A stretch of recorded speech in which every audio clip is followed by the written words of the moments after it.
Estamos de volta, acerte seu relógio com a gente, 6h30 da manhã, 6 horas 30 minutos. No telão aqui para você os destaques do nosso site, é o G1 Santa Catarina, g1.com.br/SC. Capoeiras, homem morre em troca de tiros com a polícia aqui em Florianópolis. Capoeiras, o bairro que fica no continente. As informações são da Polícia Militar. Segundo a Polícia Civil, o suspeito correu, mas foi baleado e morreu no Morro da Caixa. As investigações continuam. Hoje houve até uma mobilização em resposta da comunidade. A Maiara já trouxe as informações preliminares há pouco, né, sobre isso que aconteceu. Foi ontem, no fim da tarde, começo da noite, repercutiu bastante, até porque teve um tumulto ali, um princípio de tumulto e confusão numa das principais avenidas aqui de Florianópolis, a Avenida Ivo Silveira, e fica, né, colada ali com o Morro da Caixa, onde tudo aconteceu. Daqui a pouquinho mais detalhes sobre esse assunto. Um pouco mais à direita do vídeo, Balneário Camboriú. Cega com cão-guia é abordada pela PM em praia depois de denúncia de banhista. Estou curioso, estou interessado, a reportagem está no G1 Santa Catarina. Um pouco mais abaixo, parabéns que nós já demos aqui para a Aliança, a escola de samba que conquistou o pentacampeonato em Joaçaba. Mais abaixo um pouquinho, triplo homicídio em Cunha Porã. A informação que a gente está repercutindo bastante no Bom Dia Santa Catarina de hoje. Infelizmente, já o Rafael Yunques volta ao vivo do oeste do estado com mais detalhes sobre a investigação, sobre as mortes que aconteceram na segunda-feira, os sepultamentos, são 3 corpos, né, 3 irmãs. Os sepultamentos que aconteceram ontem, ainda tem Renato Igro, o Anderson do Diário Catarinense com levantamento e dados importantes da região de violência contra as mulheres e por aí vai. Daqui a pouquinho a gente amplia então essa discussão. É o G1 Santa Catarina, g1.com.br/SC. 6h32 será lançada hoje aqui na capital a campanha da fraternidade, sempre muito importante. Esse ano o tema é o meio ambiente, cultivar e guardar a criação. A igreja está preocupada com a biodiversidade do planeta. Maiara, como a Igreja Católica pretende tratar desse tema durante a campanha? Como é que vai funcionar isso na prática? Conta pra gente. Bom, então, Faraco, todos os anos, há mais de 50 anos, a Igreja Católica sempre lança, né, a campanha da fraternidade para promover a reflexão e promover a cultura de, pelo menos, se pensar sobre temas importantes para o mundo. Esse ano, como você falou, é o meio ambiente, e aqui comigo está o arcebispo de Florianópolis, Dom Wilson Tadeu, justamente para responder a essa pergunta, né? Como que a Igreja Católica pretende tratar, então, esse tema da campanha da fraternidade este ano? Bom dia, arcebispo. Bom dia. Em primeiro lugar, esse tema vai ser desenvolvido a partir da Sagrada Escritura. No livro do Gênesis, quando se narra a criação, se diz que Deus confiou ao ser humano o cuidado de toda a criação. E nós vemos pela história que não cuidou direito. Há muita devastação, há muita destruição, e se deve tomar consciência disso e reverter esse quadro. E a que problemas do meio ambiente mais específicos a Igreja Católica pretende discutir, promover e falar sobre? O Papa Francisco lançou uma encíclica a respeito desse tema, e está sendo muito estudada essa encíclica sobre o meio ambiente. E o que se quer estudar realmente é aquilo que acontece em cada bioma. Bioma é uma palavra um pouco estranha, mas são aquelas condições de desenvolvimento de vida que acontecem numa mesma região. E cada bioma tem lá suas características. E o que é importante no bioma é que quando uma espécie de vida depende da outra. Quando uma desaparece, desequilibra também o desenvolvimento da vida das outras espécies. E essa é uma campanha que não é lançada só aqui em Santa Catarina, é lançada hoje em todo o Brasil. E eu queria que o senhor explicasse um pouco pra gente com quanto tempo antes se pensa os temas da campanha da fraternidade, quem decide, quem participa dessa decisão de definir esses temas tão importantes. A campanha da fraternidade é decidida na Assembleia dos Bispos. Uns 2 anos antes sempre é escolhido o tema. Sobre Santa Catarina é importante, porque Santa Catarina inteira está no bioma Mata Atlântica. Então o que interessa para nós aqui na nossa região é conhecer bem as características do bioma da Mata Atlântica. E são 2 atividades que eu penso que sejam importantes que tenhamos atenção. Primeiro é a cidade, porque a cidade é uma agressão ao meio ambiente, mas ela está ali. Então ela deve se harmonizar com o meio ambiente e de alguma forma proteger. E outras são os rios. Os rios historicamente foram aqueles mais degradados. Durante toda a colonização se jogou tudo nos rios. E é necessário ter uma mentalidade diferente com relação aos rios, com relação ao meio ambiente, com relação à vegetação. E espero que a campanha da fraternidade possa ajudar nesse sentido.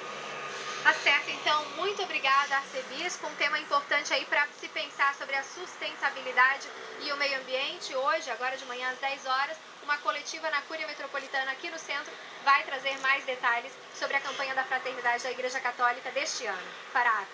Aí, né, Mayara, o motivo a mais a gente discutir mais uma vez esse assunto, que é um assunto sempre muito importante para todos nós. Claro, para todos nós, todo mundo é afetado diretamente quando a gente não cuida direitinho aí do meio ambiente. Daqui a pouquinho a Mai volta com outras informações aqui da região da Grande Florianópolis, agora 6 horas e 36 minutos. Vou fazer uma perguntinha para você, como é que anda o preço da gasolina aí na sua cidade? Aqui na capital o valor passa de R$ 3,60 em vários postos de combustível. O custo do próprio combustível é mesmo alto, claro, e cada vez mais pesquisadores estudam outras formas de abastecimento, dando preferência para as chamadas energias limpas. Você vai conhecer agora o resultado de uma parceria que prevê a instalação de 7 eletropostos pelo estado. Aliás, você sabe o que é um eletroposto? Acompanhe direitinho na reportagem do Edson. Que tal escolher entre pedalar e utilizar a energia da sua bike elétrica? Isso mesmo, carregá-la na tomada, ligadona no 110 ou no 220. E o abastecimento é gratuito. O Patrick, por exemplo, tem a sua bike elétrica há 4 anos e meio. Ele mesmo adaptou para que ela fosse dessa maneira. Sabe o que acontece? Ele economiza dinheiro, não enfrenta engarrafamento e ainda está contribuindo com a sua saúde. Eu sempre fui ciclista, né?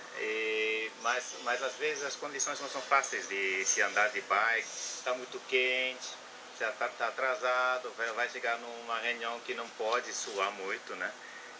Ou você está ficando velho, né? E aí a bicicleta elétrica realmente é uma mão na roda. Você vai economizar até no custo do transporte, né? O projeto, que busca entender qual será a demanda de energia e o impacto desses eletropostos no futuro, é uma parceria da CERT com a Celesc.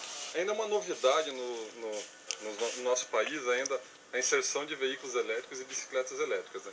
Então a Celesc quis estudar um pouco sobre o impacto desses carregamentos rápidos de veículos na rede de distribuição. Mas não são só as bikes que podem ser ligadas à tomada. Os carros elétricos também têm sua vez por aqui. Mesmo não sendo muitos no estado, a implantação desse serviço de recarga já faz pelo menos a gente pensar num futuro melhor para o planeta. E outra, o preço da gasolina, do jeito que está nas alturas, meu amigo, isso pode fazer um bem danado para o bolso, tá vendo? Essa aqui é uma ideia que já vem se mostrando como viável, assim, né, em vários países do mundo, e a gente quis também estudar isso daqui aqui no Brasil para tentar incentivar, né, a mobilidade elétrica, que é um meio de transporte mais sustentável, inclusive mais econômico comparado com veículos convencionais. Bicicletas elétricas até que temos bastante aqui no estado. Já os carros não passam de 100, mas os passos estão sendo dados. E o que hoje parece estranho tem tudo para fazer parte de um futuro mais consciente, seja sobre 2 ou 4 rodas. Às vezes a gente não se preocupa, né, com o dia. A gente não se preocupa com o que vai acontecer lá na frente a longo prazo. É sempre com o dia seguinte. Né? O seguinte não tem um reflexo imediato e por aí vai. Falamos da campanha da fraternidade, Leandro, sobre a preservação do meio ambiente.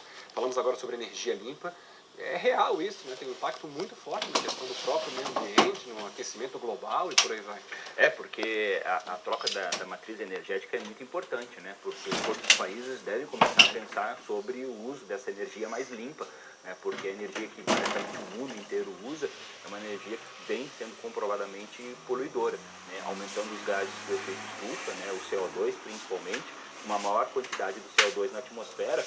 A temperatura está aumentando no nosso planeta, está entrando uma quantidade X e está saindo menos do que deveria, e o planeta está entrando em aquecimento, e muito por causa do mau uso ou da uso de energia que não é a mais adequada. Então esse tipo de situação é que dá aplauso, porque precisa realmente trocar essa matriz energética, a gente tem que começar a pensar um pouco nisso. Tem que mudar, né, a ação do homem, né? Historicamente a ação foi bem prejudicial, tem que agora ter ações numa outra linha, né, num outro viés. E nós falamos sobre aquecimento forte, enfim, e por falar em aquecimento, o forte calor ele continua pelo estado. Porque uma das consequências, né, do aquecimento global não é como algumas pessoas pensam, que você vai ter só calor e nunca mais você vai ter frio. Não, as estações do ano vão continuar acontecendo, vai ter as variações de calor, do frio. O que ocorre com o aquecimento do planeta aumenta a temperatura média, você vai ter cada vez mais os extremos. Então, em períodos quentes, as temperaturas vão subir mais do que já subiram. E em períodos frios, elas vão baixar mais do que elas já baixaram. Então, a gente vai viver em extremos, e o extremo é sempre muito Muda a confortável. intensidade. Exatamente. De acordo com a característica de cada estação. O frio é muito frio, o calor passa a ser muito calor. Exatamente, com períodos curtos de frio, né? Mas quando ele ocorre com maior intensidade. Como está sendo mais uma vez, né? Nos últimos 2 dias, pelo menos, hoje não vai ser diferente. Hoje é um dia bastante quente, né? Com temperaturas bastante elevadas sobre todo o estado. E esse calor ele vai seguir pelo menos até sábado. Lá pelo domingo, aquela previsão é que as temperaturas fiquem um pouquinho menores, 26 para 28 graus, mesmo assim tem aquecimento. E muito provavelmente na semana que vem a gente não tem um calor muito intenso. Mas isso é só uma tendência que a gente vai ter que ainda acompanhar nos próximos dias. Mas vai se acostumando, porque o calor ele vai seguir no mínimo até sábado de novo. As imagens do satélite mostram, né, que tem bastante nebulosidade passando entre os dois estados, Santa Catarina e Rio Grande do Sul, e isso deixa o tempo um pouco mais instável. Agora, de manhã, pouquíssimos municípios próximos do estado vizinho ainda pode ter alguma instabilidade. Mas, de uma maneira geral, o sol aparece ao longo desta quarta-feira de cinza em todas as áreas do estado. E com o calor, né, as temperaturas se aproximam da casa dos 35 graus entre o norte e o vale, 33 no litoral, 30 Planalto Norte, no sul e não tão alto nas outras áreas, tem previsão de pancadas de chuva entre a tarde e a noite. Então, período da tarde, início da noite, aquela nebulosidade aumentando, e aí tem as pancadas de chuva. Né? As pancadas ainda chove bem numa região, não passa de um coberto numa área vizinha, mas pelo aquecimento, principalmente entre o norte e o vale, tem alguns temporais isolados. Segue essa previsão. Como aconteceu nos últimos dias.